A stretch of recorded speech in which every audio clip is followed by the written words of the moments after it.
안녕하세요. 이곳을 찾아온 청취자 여러분께 인사부터 먼저 올리도록 하겠습니다. 저는 지금 37살을 먹은 여자로 최근 몇 년간 저에게 일어난 정말 악재가 틀림없다고 생각되는 일에 대해 이야기를 풀어보고자 이곳을 찾아오게 되었습니다. 제 친구가 엄청 즐겨 듣는데 만약 제 사연이 뽑히게 된다면 제 친구가 듣고 깜짝 놀라지 않을까 싶기도 합니다. 저는 세상의 다양한 사람들을 존중하고 또 모든 사람들은 평등하다는 마음으로 한평생을 살아왔지만 요즘 들어서는 조금 다른 생각을 가지게 되었습니다. 남에게 피해를 주지 않고 스스로를 보호할 수 있는 사람들이야말로 존중과 평등을 지지받을 수 있는 사람이라고 생각하게 되었습니다. 모든 사람들에서 일부의 사람들로 바뀌게 된 것에 가장 큰 일조를 한 사람들, 그리고 사건들에 대한 이야기를 지금부터 차근차근 풀어보도록 하겠습니다. 모쪼록 끝까지 들어주시고 저의 가치관이 왜 바뀌게 되었는지를 생각해 주셨으면 좋겠습니다. 물론 이 사연을 들으시는 분들에게는 어떻게 저런 일들이 생길 수 있지?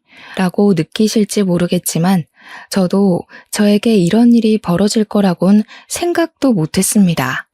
그러니까 청취자 여러분들 주위에서도 충분히 일어날 수 있는 일들이고 이미 포진되어 있는 상태일 수도 있으니 오늘부터 의심의 눈초리로 살펴보시기 바라겠습니다. 저는 야구를 정말 좋아하는 여자랍니다.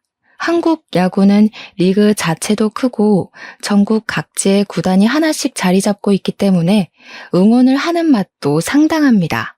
20살 때 처음으로 동네 오빠들을 따라서 야구를 보러 갔다가 그 압도적인 응원과 매 순간순간 뒤집어지는 스코어에 푹 빠져 정말 야구에 미쳐있구나 할 정도로 살았습니다. 야구를 처음 본 이후에 완전히 매료되어서 야구장을 집처럼 드나들기 시작했는데 그 당시에는 대학생이기도 했고 용돈 자체도 빤해서 매번 가는 게 부담스러웠습니다. 돈이 있어야 티켓을 사서 보러 갈 수 있지 않겠습니까? 그러다 보니 용돈을 모아서 즐길 수 있을 때나 한 번씩 다녀오곤 했고 평소에는 TV로 시청을 했습니다. 야구장에 한 번 가면 맥주도 사서 마셔야 했고 치킨도 시켜 먹어야 하고 돈이 생각보다 꽤 깨지게 되거든요. 대학을 졸업하고 취직을 한 이후 20대 후반쯤 되었을 때는 저도 여유가 생긴 편이라 야구를 더 자주 보러 다닐 수 있게 되었습니다. 제가 취업이 잘 된 편이라 대기업 디자인팀에서 일을 할 수 있었는데 미대를 졸업한 사람치고는 아웃풋이 상당히 좋은 축에 속했습니다. 대기업 지명 광고의 대부분이 제 손을 거쳐서 탄생했다고 말을 할 수 있을 정도로 열심히 일을 했고 자부심을 가지고 살았습니다. 하지만 대기업 특성상 일이 쉬지 않고 끝내기 무섭게 밀리듯 들어오고 야근을 밥 먹듯이 해야만 했습니다. 처음에는 야근 수당도 챙겨주고 프로젝트가 성공하면 성과급이 어마어마하게 들어왔기 때문에 체력을 엄청나게 소모하면서 일을 했습니다. 젊었을 때야 며칠 잠을 제대로 자지 못하고 일을 해도 몸이 괜찮았는데 몇 년 반복이 되다 보니까 몸이 정말 축나는 게 느껴질 정도로 힘이 들었습니다. 몸만 힘들면 운동이라도 해서 버티겠는데 정신적으로도 스트레스를 너무 많이 받고 사람이 피폐해진다는 게 느껴지더라고요. 상사의 잔소리부터 시작해서 윗선에서 이 폰트가 마음에 안 든다, 이 색 배치가 별로다 하면서 트집을 잡아대니 전공도 하지 않은 사람이 뭘 아냐고 따져묻고 싶은 수준까지 가더라고요. 퇴사를 할까 말까 고민하던 도중 퇴사를 결정짓게 만든 사건이 발생하게 되었는데요. 제 원칙이자 주의가 사내 연애는 죽어도 하지 않는다거든요. 사내 연애를 하면 결혼까지 꼭 가야 한다는 압박감이 있기도 했고 어쨌든 많은 사람이 제 연애를 알게 된다는 건데 그게 부담스럽고 정말 싫었어요. 싸워도 티가 나고 싸우지 않아도 티가 나고 또 주변의 상사분들이 워낙 꼰대적인 마인드를 가지고 계신 분들이라 참견을 엄청나게 할 텐데 그걸 견디면서 굳이 연애를 할 필요가 없잖아요. 그런데 회사 과장님이 저에게 은근히 티를 내면서 20대 후반에 결혼을 해야 여자는 좋은 집안에 시집을 갈 수 있는 거다 하면서 들러붙었어요. 저한테 대놓고 뭐 저렇게 튕기고 있냐, 그냥 한 방에 넘어와라 하면서 말도 안 되는 소리를 하는 과장님이었는데 제가 그 과장님한테 이러지 마시라고 이야기를 했거든요. 그 과장님은 무려 저랑 띠동갑이나 차이가 나는 40살의 노총각 과장이었단 말입니다. 회식을 한다고 하면 일부러 제 옆에 앉으려고 제 동기들이나 저랑 친한 주임님들을 밀어내고 제 옆자리를 차지해서는 은근히 붙어오는데 너무 소름 끼치더라고요. 주말에 집에서 쉬고 있는데 문자를 보내서는 뭐해? 자니? 밥 사줄까? 술은 네가 살래? 하는 연락을 계속 보내고 정말 나이값을 못하는 사람이었습니다. 저는 28인데 나이 40에 100까지 나온 아저씨가 저한테 계속 저런 연락을 해대니까 정신적으로 너무 힘들더라고요. 얼굴도 별로였고 딱 봐도 아빠 같은 사람이나 다름없었고 심지어 머리까지 점점 빠지고 있는 호라비 같은 남자였다고요. 더 어이가 없는 건 회사 사람들을 어떻게 구워 삶은 건지 과장님이랑 친한 분들이 자꾸 저한테 저만한 남자가 없다면서 은근히 붙여놓으려고 하는 겁니다. 회사 사람들까지 한 통속으로 굴어대면서 대리며 팀장이며 그 과장만큼 착한 사람이 없다고 대기업 다니는 사람 둘이 만나면 잘 먹고 잘 살겠지 하면서요. 그 과장님은 주변 사람들이 자기를 돕는다는 것에 용기를 얻은 것인지 뭔지 저한테 사랑한다, 제가 없으면 자기는 죽을지도 모른다 하는 게 아니겠습니까? 저한테 저랑 사귈 수 있다면 제가 원하는 모든 걸 해줄 수 있다고 해서 그게 너무 짜증나는 나머지 그럼 그냥 죽으세요 하고 보냈어요. 그런데 사내의 소문이 이상하게 나더라고요. 한 여자만 바라보는 순정남에게 매정한 말투로 죽으라고 했다고 제가 나쁜 년이라면서 말이죠. 탕비실에 갔는데 그 무리들의 싸늘한 시선이 진짜 말로 표현할 수 없어요. 애초에 저는 발 디딜 틈을 주지 않았는데 제가 여지를 줬으니까 노총각이 저에게 마음을 품은 거 아니겠냐고 자기들끼리 수군거리더라고요. 그냥 처음에는 그래, 너네들끼리 잘 떠들어 봐라, 나는 그래도 꿈쩍하지 않겠다 하면서 애써 무시하는 마음을 먹으며 지냈었습니다. 그런데 시간이 지날수록 저는 사람을 손바닥에 두고 가지고 노는 나쁜 년이 되었고 그 때문에 하나둘 은근히 저를 따돌리기 시작했습니다. 과장님은 저에게 그런 소문은 자기랑 사귀기만 하면 잠잠해질 것이다, 자기는 모은 돈도 많고 능력도 꽤 있으니 연애 없이 바로 결혼해도 좋다 하는 게 아니겠습니까? 저에게 과하게 집착을 하는 그 노총각 과장님에게 저는 점점 진절머리를 치게 됐고 그러면 그럴수록 거머리처럼 들러붙는 행동에 정말 딱 정신이 나갈 것 같았습니다. 견디지 못한 저는 팀장님께 일을 그만두겠다고 이야기를 했고 팀장님은 저에게 별다른 말 없이 사표를 수리해 주시겠다고 했습니다.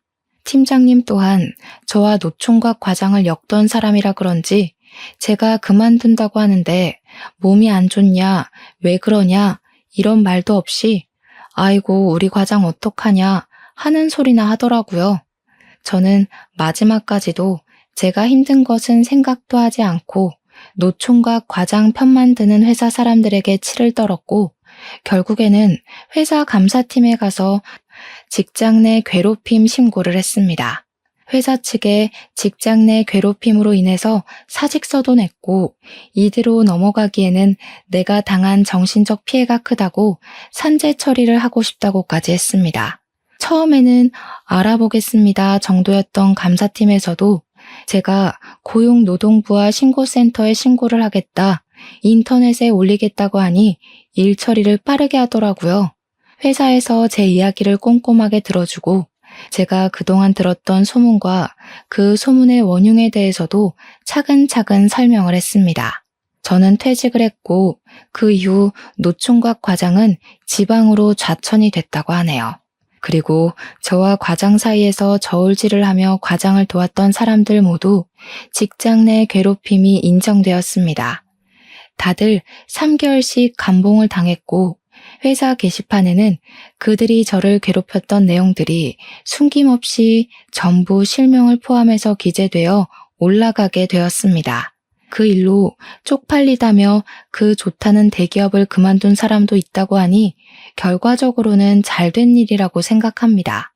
회사 사람들 일부는 저에게 너무하다며 연락을 했고 일부는 고생했다, 버티느라 마음고생 심했겠다 하며 연락이 왔는데 당시에는 모른 척 하더니 이제 와서 왜 그러는지 어이가 없더군요. 저는 회사와 관련된 모든 사람의 연락처를 차단하는 것으로 마무리 지었습니다. 저는 그동안 회사에서 받았던 스트레스를 풀기 위해서 퇴직한 기념으로 야구를 보러 다니기로 결심을 했습니다. 제가 퇴사를 한 시점이 야구의 개막 시점이기도 해서 타이밍이 아주 나이스하다고 생각을 하고 야구 티켓들을 알아보기 시작했는데 제가 퇴직금을 받지 않았겠습니까? 정신적인 스트레스도 풀 겸 쉼없이 달려온 인생이니 1년 정도는 쉬어야지 하고 마음을 먹었기 때문에 아주 큰 마음을 먹고 엄청 비싼 시즌권을 구매하게 되었습니다. 야구를 보러 간다고 생각을 하니 가슴이 두근거려서 잠이 오지 않을 정도로 신이 나 있었습니다. 저는 회사 생활을 잘한 덕분인지 저희 회사 하청업체 사장님들에게서 간간히 외주 제작으로 지명 광고를 부탁하는 일들이 들어오기 시작했습니다. 평일에는 야구가 오후 시간대에 시작을 했기 때문에 아침에 일어나서 야구 시간이 다가오기 전까지는 외주 일을 하면서 용돈벌이를 하기 시작했습니다.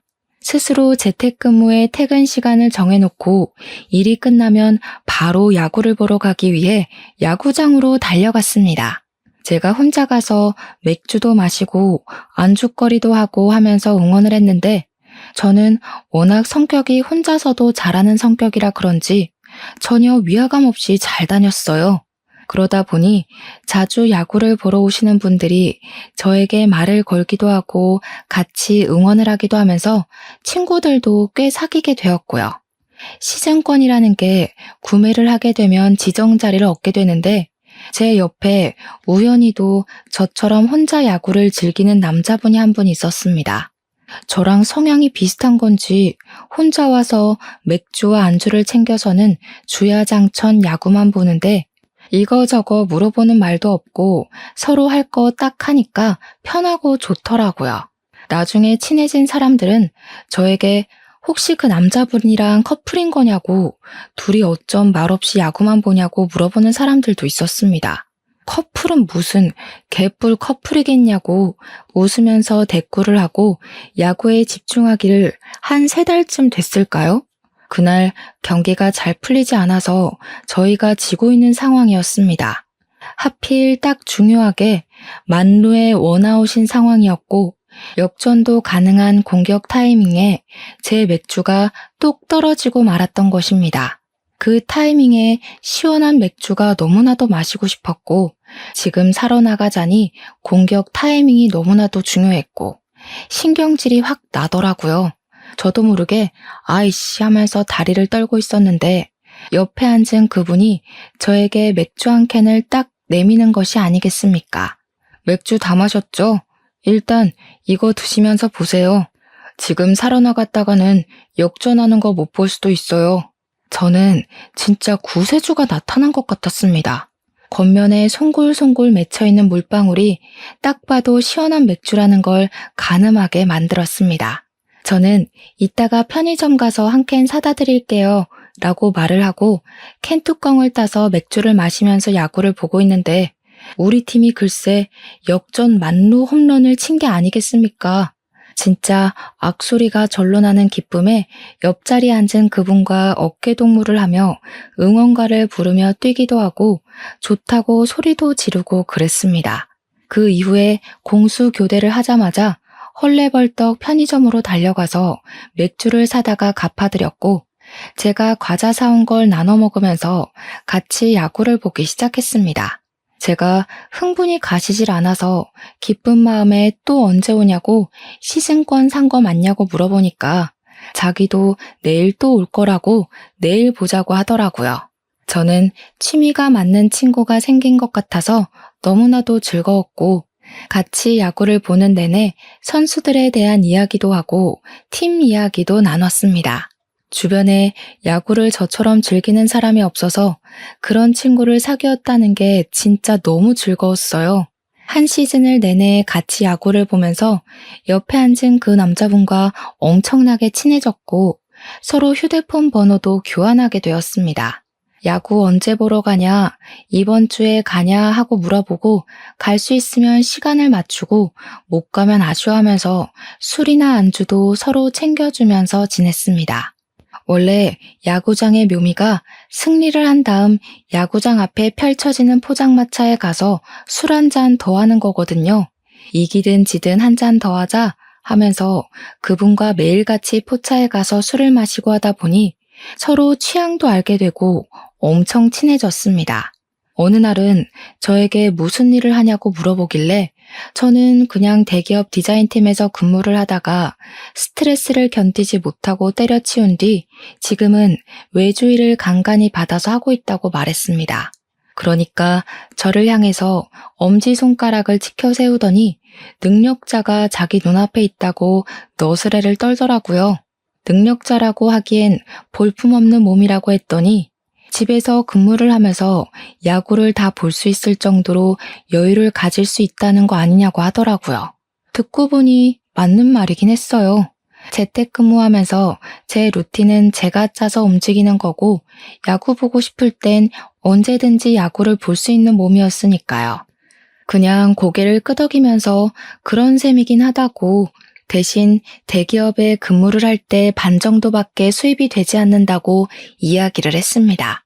그러니 저에게 출퇴근을 하지 않으니 교통비도 빠질 것이고 재택근무니까 옷차림 신경 안 써도 되니까 절약되는 것도 꽤 있을 것 같다고 했습니다.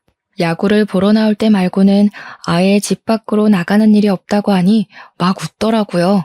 제가 겉보기에는 집에서 빈둥빈둥할 것 같아 보이진 않았다면서요.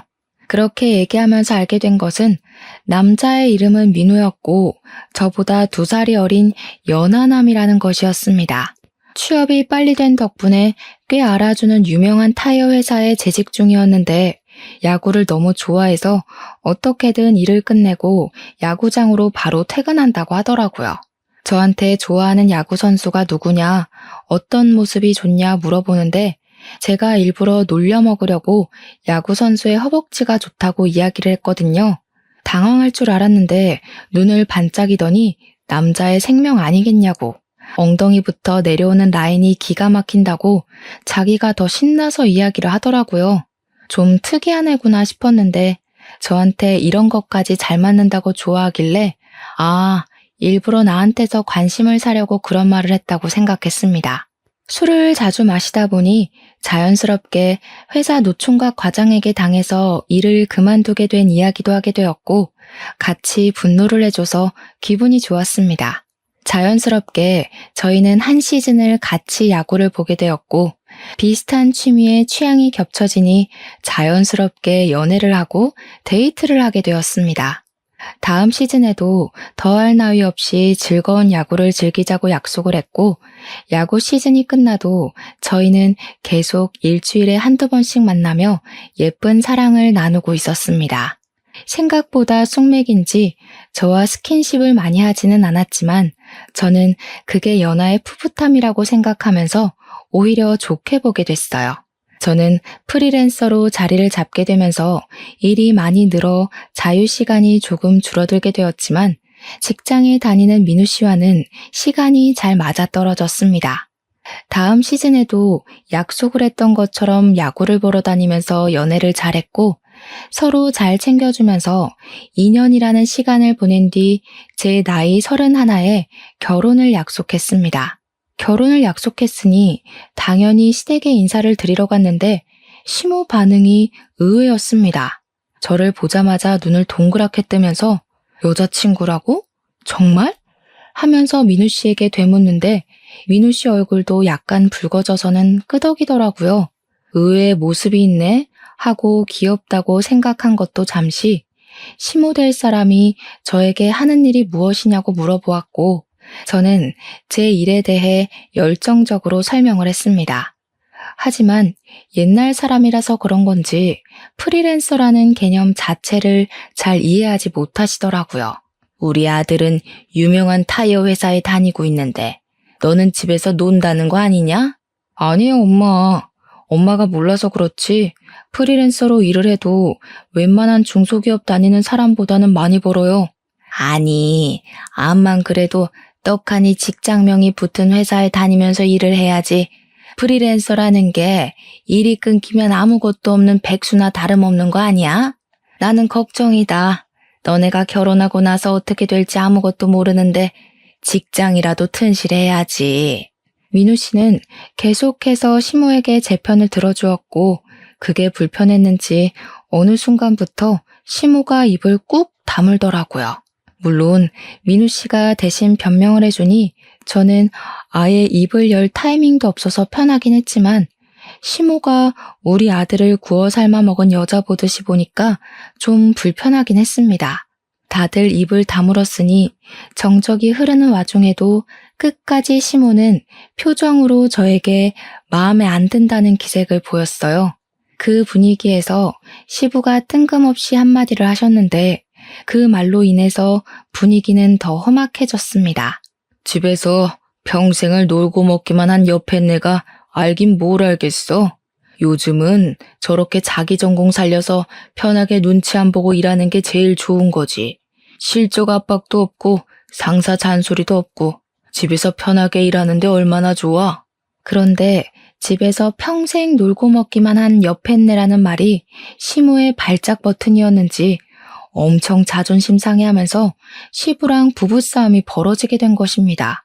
시모는 자기가 집에서 내내 내조를 하고 뒷바라지를 한 덕분에 우리 아들이 떡하니 회사에도 취직을 한 거 아니겠냐고 그게 다 자기 공로라고 이야기를 했습니다. 근데 그 말의 뉘앙스가 마치 우리 부모님은 제 뒷바라지를 하지 않아서 제가 프리랜서로 일을 하고 있다는 식으로 말하는 것 같았습니다. 저도 우리 집에서는 엄청나게 귀한 딸인데 왜 이런 취급을 받아야 하는지 어이가 없었죠 뭐. 시부와 남편의 적극적인 지지로 결국 저와 남편은 결혼을 하게 되었고 저희의 마음을 담아 웨딩 사진도 야구 유니폼을 입고 찍었습니다. 신혼여행도 잘 다녀오고 신혼집에 입성을 하자 결혼을 했다는 게 정말 실감이 나더라고요. 올해도 즐겁게 잘 지내보자고 남편과 손을 맞잡고 이야기를 했지만 저희는 야구 시즌권을 구매할 수 있는 상황이 되지 못했습니다. 제가 갑자기 일이 엄청나게 늘어나게 되어서 야구장은커녕 집에서 TV로 중계를 볼 시간조차 생기지 않았기 때문이었습니다. 거기다가 남편이 갑자기 지방에 있는 본사로 발령이 나면서 저희는 신혼을 시작하자마자 주말 부부로 생활을 하게 되었습니다. 지방 대도시가 본사인 회사라 남편은 승진을 해서 본사 발령을 가게 된 것이긴 하지만 신혼인데 주말에만 만날 수 있다는 게 너무 슬펐습니다. 물론 제가 프리랜서였기에 무리를 하면 따라갈 수 있는 상황이긴 했지만 외주 제작을 하던 일들이 전부 미팅을 해야 하는 일이라서 갈 수가 없었습니다.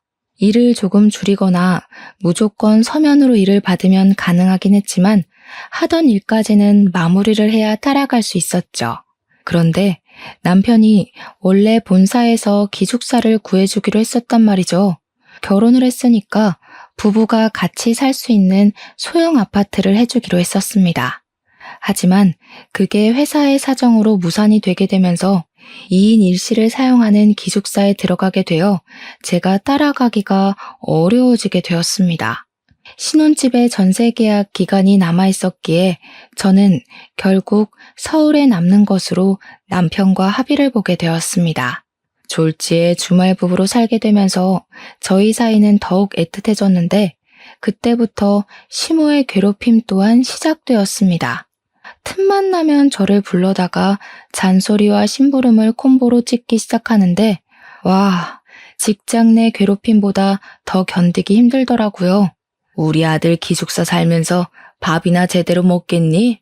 네가 하루 가서 같이 생활하는 직장 동료 목까지 밥 좀 해주고 와라.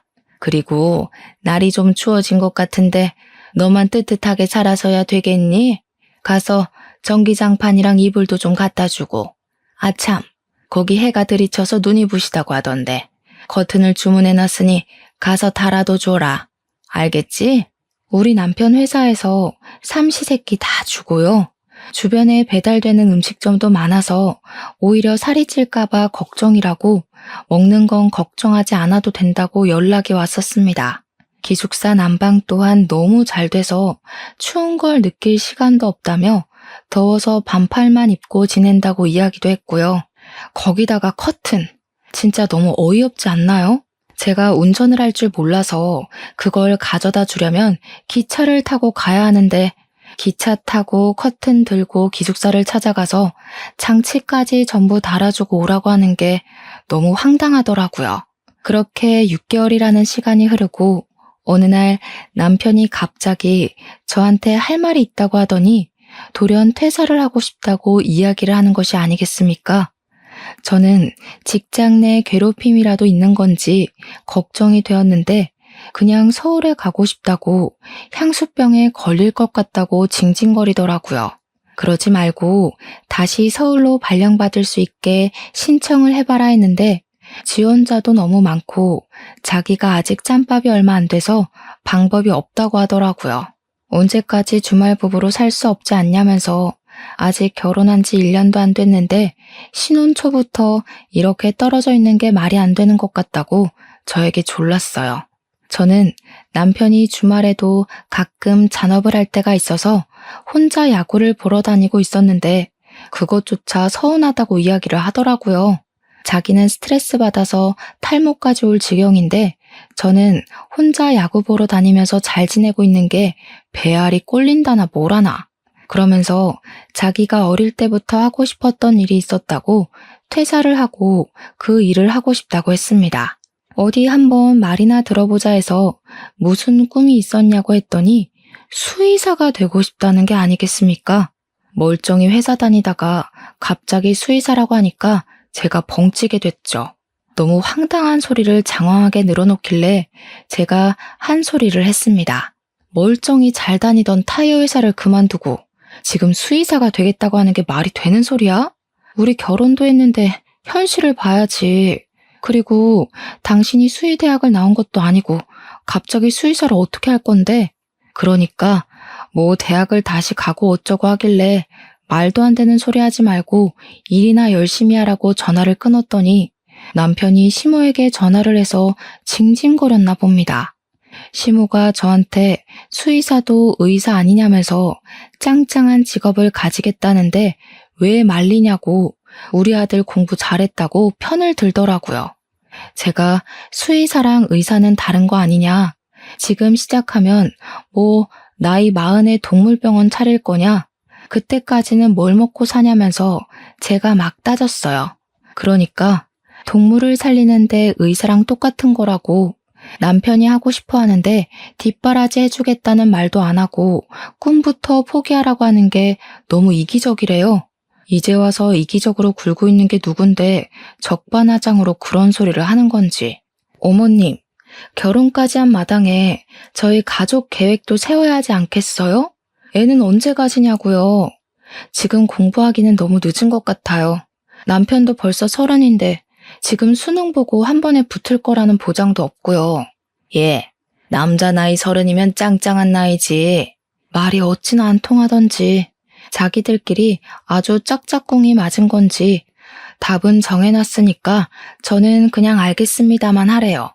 예전에 호랑이 담배 피우던 시절부터 남자가 하는 일에 여자가 간섭을 많이 하면 일을 그르치는 거야. 너는 우리 아들 내조할 생각이나 하고 있어. 그리고 너 결혼할 때 뭐라 그랬니? 너도 돈 번다며? 중소기업 다니는 애들보다 많이 번다고 떵떵거려 놓고 우리 아들 공부 하나 못 시키니?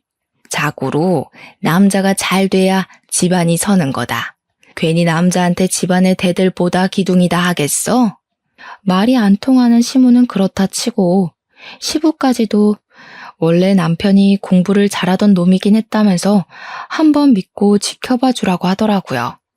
취업은 또 하면 되는 거라고 쉽게 말을 하는데 솔직히 요즘 취업이 하늘의 별 따는 것만큼이나 어려운 거잖아요. 결국 남편은 저에게 말도 없이 퇴사를 한 뒤 짐을 싸서 신혼집으로 돌아왔고 공부를 하겠다면서 독서실을 끊더라고요. 제가 야구 보러 간다고 나갈 때에도 자기는 공부한다고 집에서 공부만 하길래 마음 잡고 하나 보다 했는데 수능 성적이 아주 처참했습니다. 4등급, 5등급 천국이더라고요. 공부를 그리 열심히 하더니 도대체 뭘 한 건지, 어떻게 이런 성적이 나오는 주제에 수의대학을 가겠다고 나댄 건지 어이가 없었죠. 제가 황당해하니까 남편이 필사에 변명을 하는데 너무 오랜만에 공부를 한 거라서 머리가 굳은 것 같다고 원래 자기 성적이 이렇게 처참하지는 않았다고 하대요. 1년을 더 공부하면 분명히 좋은 성적을 낼 수 있을 거라고 1년만 더 해보겠다고 하는데 제 머리가 지끈거려서 진짜 뒤로 넘어가고 싶었습니다. 근데도 시모는 우리 아들 잘할 수 있어. 엄마가 계속 응원할게. 하고 있는 겁니다. 도대체 미리미리 공부 좀 시켜놓지 왜 하필 저랑 결혼을 한 이후에 공부를 하겠다고 하는 건지 이해가 가지 않더라고요. 시모한테 제가 미리미리 공부 좀 시키지 그랬냐고 수의대 가고 싶어 했으면 애초에 그쪽으로 대학을 입학했으면 되는 거 아니냐고 하니까 시모가 입을 삐죽하대요. 고3 때만 해도 수의사가 되고 싶다는 말이 없어서 경영학과를 간 것이라면서 우리 아들이 사업가 기질이 있다고 하는데 피식했죠. 그냥 성적 맞춰서 대충 경영대학 들어간 것 같은데 사업가 기질은 개뿔. 결국 남편은 재수를 했고 저는 1년 동안 외주일에 매달리며 생활비도 벌고 남편 공부도 시키고 문제집도 사주고 강의도 끊어주고 엄청 바빴어요. 저희 신혼집의 전세 계약이 끝나가는 시점이기도 했기 때문에 돈을 모아두는 게 중요하다고 생각을 하며 통장 잔고를 긁어모으고 있었습니다. 그러다가 한 업체에서 이렇게 소처럼 일을 할 거면 자기네 회사에 들어오는 게 어떠냐고 제안을 해주셨습니다. 디자인 일이라는 게 원래 이것저것 다 받아서 하다 보면 각 회사마다 스타일이 다르기 때문에 중구난방으로 하게 되거든요. 자신만의 스타일을 고집하지 못하니까요. 하지만 한 곳에 소속이 되면 그 회사의 스타일대로만 일을 하면 돼서 사실 일하기엔 그 편이 더 편합니다. 게다가 월급도 지금 버는 것에 비해 훨씬 많이 주겠다고 하는데 제가 거절할 처지가 아니구나 싶더라고요. 남편이 백수나 다름없으니까요. 제가 취직을 결정하자 시모가 엄청나게 좋아하더라고요. 남편이 갑자기 저한테 이때다 싶었는지 자기 학원을 보내달라고 했습니다. 집에서 인터넷 강의만 들으니까 집중이 안 된다면서 선생님이랑 같이 공부를 하고 싶다고 하는데 원래 공부를 시작할 때 시부가 도움을 좀 주기로 했었거든요. 제가 시부를 빤히 바라보니 눈을 돌리는 거 있죠? 입을 싹 씻는 듯한 그 행동에 제가 어이가 없어서 남편 학원비까지 내줬습니다. 돈을 개처럼 벌면 뭐하나 싶었습니다. 버는 족족 남편 공부 뒷바라지 하는데 꼬라박고 있었으니까요. 결국 남편은 재수를 했고 가채점 결과 성적이 꽤 잘 나왔더라고요. 서울에 있는 중위권 대학 4년제는 충분히 가겠다 싶어서 축하한다고 했습니다. 근데 남편이 제 손을 잡고 그러는 거예요. 이왕이면 사자 이름 붙는 직업인데 학교 이름이 엄청 중요한 거 알지? 내가 이번에 성적이 잘 나오긴 했는데 외국어가 좀 별로였어. 1년만 더 하면 이름 있는 명문대도 갈 수 있을 것 같은데 나 한 번만 더 응원을 해주면 안 될까? 그걸 뭘 물어보고 하니? 당연히 명문대 가는 게 훨씬 좋지. 어차피 우리 며느리가 일을 하고 있는데 너는 편하게 공부만 해. 제 의견은 듣지도 않고 자기들끼리 앞으로 잘하겠다, 꼭 명문대에 붙겠다 하면서 난리가 났고 원서 접수조차 하지 않았더라고요. 남편은 삼수를 시작했고 저는 1년 동안 남편 얼굴도 보기 싫어서 내내 야구를 보러 다니고 주말에는 카페에 나와서 시간을 보내고 했습니다. 물론 제가 취직을 한 이후에 시모의 괴롭힘도 사라져서 나쁘진 않았지만요. 그렇게 삼수를 한 결과 남편은 32이라는 나이에 명문 수의대에 합격을 하게 되었고 그때부터 다시 대학 생활을 시작하게 되었습니다. 입학을 하던 날에 긴장이 된다면서 띠동갑인 아이들이랑 잘 지낼 수 있을까 걱정을 하던 남편은 아주 완벽하게 대학 생활에 적응을 했습니다. 주말에 저랑 가지도 않던 야구를 보러 간다면서 동기들을 만나고 술에 잔뜩 취해서 돌아오곤 했습니다. 학교 등록금도 제가 내주고 있었는데 저는 완전히 찬밥 신세더라고요. 제가 애를 키우는 건지 결혼을 한 건지 이해가 가지 않을 정도였습니다. 남편은 날이 가면 갈수록 밖으로 나돌기 시작했고 저는 결국 열이 받아서 남편을 붙잡고 진지하게 이야기를 할 수밖에 없었습니다. 당신이 대학을 가서 다시 공부를 하고 꿈을 찾겠다고 한 거 나는 지지해. 그렇기 때문에 삼수를 하는 과정에서도 꿋꿋하게 뒷바라지를 한 거야. 그런데 지금 꼴이 이게 뭐야? 우리가 부부인 건지 내가 대학생이 된 아들을 하나 키우는 건지 정말 모르겠어. 맨날 술만 마시고 집에도 늦게 들어오고 동기들이랑 놀러 다니느라 바쁜 걸 보면 내 숨이 턱턱 막혀. 이대로는 나도 더 이상 못 견디겠으니까 우리 이혼하는 게 좋겠어. 제가 진지하게 이혼을 이야기하자 남편이 펄쩍 뛰면서 절대 안 된다고, 저 없으면 못 산다고 난리를 치는 게 아니겠습니까? 저는 남편에게 나 없이도 잘 살고 있으면서 무슨 소리냐고 그냥 시댁에 가서 살라고 했더니 잘못했다고 싹싹 빌더라고요. 그 뒤로는 씨알이 먹힌 건지 술 먹는 것도 자제하고 저랑 시간을 더 보내려고 애를 쓰는 것처럼 보였습니다. 하지만 저와 함께 있는 시간에도 남편이 휴대폰에서 손을 놓지 못하고 누군가와 계속해서 연락을 하고 눈치를 보더라고요. 제가 수상한 마음에 누구랑 그렇게 연락을 하느라 휴대폰을 손에서 놓지 못하는 거냐고 했더니 대학 과제 때문에 그런 거라고 조별 과제를 해야 한다고 했습니다. 제가 힐끔 휴대폰을 곁눈 질로 보니까 형 하면서 이야기를 하더라고요. 남자 동기랑 연락을 할 이유가 뭐가 있겠나 싶어서 과제를 한다고 생각을 했죠. 남편에게도 대학 생활이라는 게 있으니까 그냥 그러려니 하면서 지내려고 했어요. 저와 잘 지내려고 노력하는 모습을 보여줬으니까요. 남편은 예과 2년 과정을 마치고 4년을 더 수의학과에서 공부를 시작하게 되었습니다. 예과 2년이 끝나고 자퇴를 하는 애들도 꽤 있다며 남편은 서운해하더라고요. 저는 그런 남편을 보면서 남편 나이가 벌써 34살인데 4년 더 공부하고 나이 40에서야 수의사 되게 생겼다고 걱정이 좀 되었고요.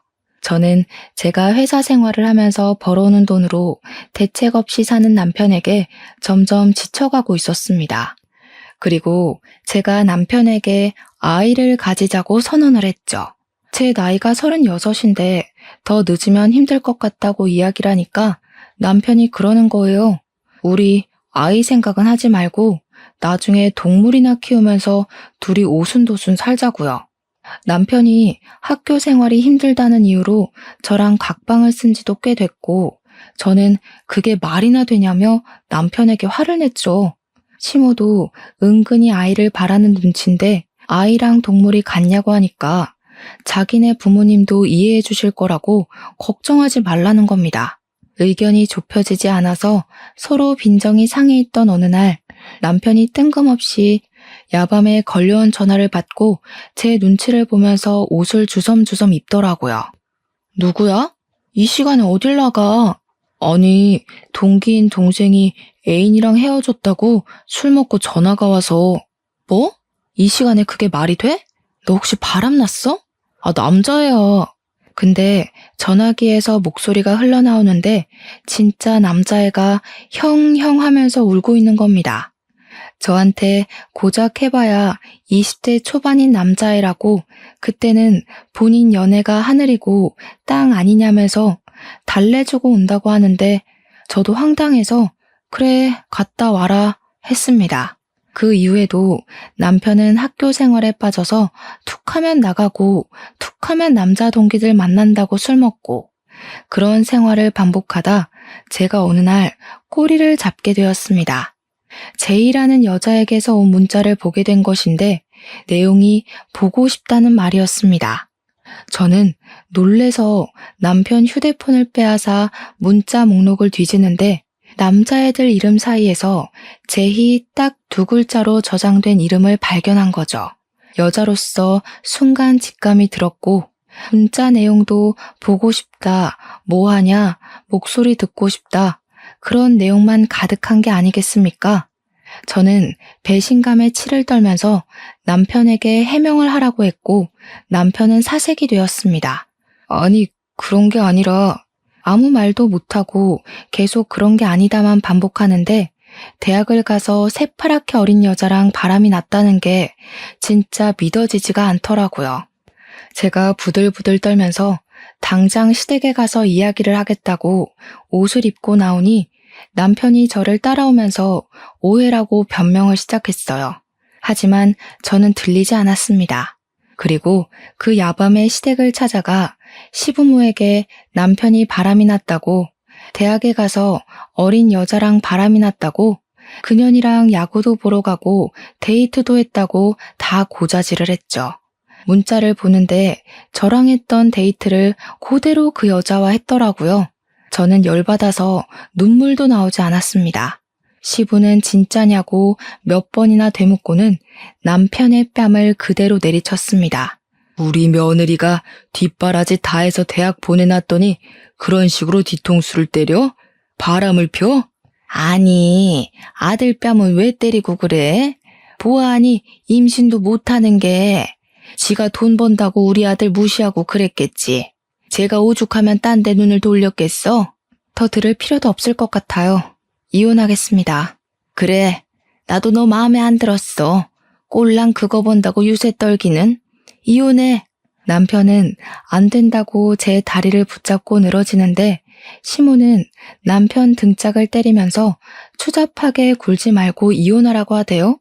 남편이 계속해서 협의 이혼을 거부하는 바람에 저는 변호사를 선임해서 소송을 진행했고 상간녀 소송 또한 준비를 했습니다. 전화번호랑 이름이랑 전부 변호사에게 넘기고는 알아서 잘 처리를 해달라고 했는데 이혼을 진행하던 도중 변호사가 저에게 연락을 해왔습니다. 사모님, 제이라는 이름으로 남편분 주변 상간녀를 찾아보고 소장 접수도 다 했는데요. 법원에서 시정 명령이 나왔어요. 그게 상간녀가 아니라 제이라는 사람이 남자라는데요.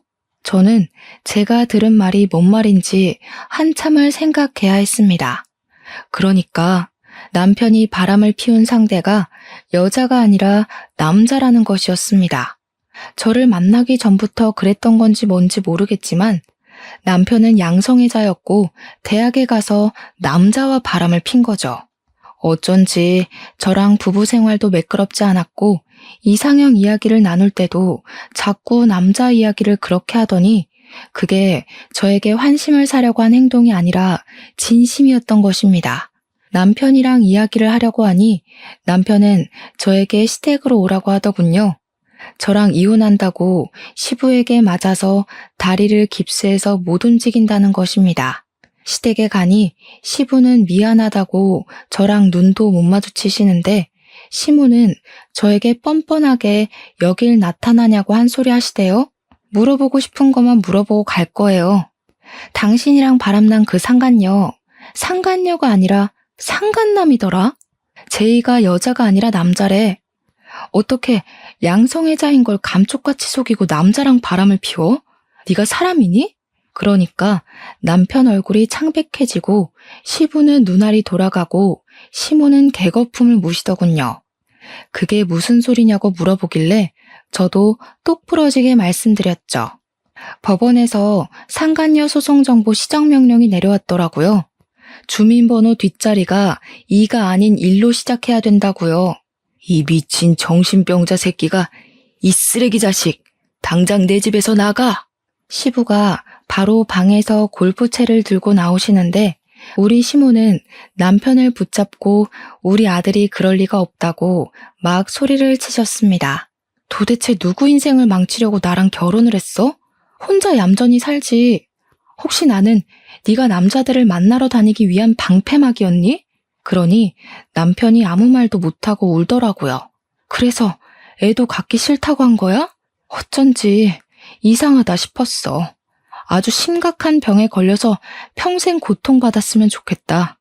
그 말을 하고 뒤돌아 나오는데 시모가 저를 붙잡고는 매달리더라고요. 내가 우리 아들 정신병원에라도 보내서 멀쩡하게 만들 테니까 이혼하지 말고 그냥 살아줄 수 없겠니? 내가 잘못했다. 우리 재산도 다 넣어주고 네 눈앞에 나타나지 말라고 하면 안 나타날게. 제발 우리 아들 버리지 마라. 응? 시모는 아들이 남자를 좋아한다는 것을 받아들이지 못해서 그나마 저랑은 결혼까지 했으니 제가 옆에 붙어 있어 주길 원하는 눈치였습니다. 제가 정신 나갔어요? 위자료나 준비하세요. 재산 분할도요. 이혼은 당연히 저에게 유리한 조건으로 이루어졌고 요즘은 꽤 있는 사례라고, 이렇게 이혼하는 사람들이 많다고 변호사가 알려주더군요. 위자료가 입금되자마자 저는 휴대폰 번호도 바꿔버렸습니다. 회사까지 찾아올까 무섭긴 했지만 이혼 서류 마무리되자마자 시댁에 한 번만 더 나를 찾아오면 아들이 양성애자인 거 소문내겠다고 하니 코빼기도 보이지 않더라고요. 제가 위자료 3천만 원을 받고 상간남 소송으로 정신적 피해 보상 금액까지 위자료 1천만 원을 더 받았는데 시부가 저에게 미안하다며 5천만 원을 더 주셨습니다. 그동안 제가 남편 뒷바라지를 한 게 6년이 넘어가니까요. 저는 그냥 감사합니다 하고 그 돈 받고 차단을 해버렸습니다. 그 돈으로 저는 내년에 야구 시즌권이나 구매해서 보려고 해요. 이 돈을 다 쓰지 않으면 자꾸 전 남편에 대한 기억이 떠오를 것 같아 저를 위해 사치도 좀 해보려고 합니다. 저처럼 황당한 일로 이혼하신 분들이 많진 않겠지만 저와 같은 일을 겪고 계신 분이 있다면 당당하게 이혼하라고 전하고 싶네요. 앞으로 이런 일로 기만당하는 사람이 없길 바라면서 글을 마무리하겠습니다. 감사합니다.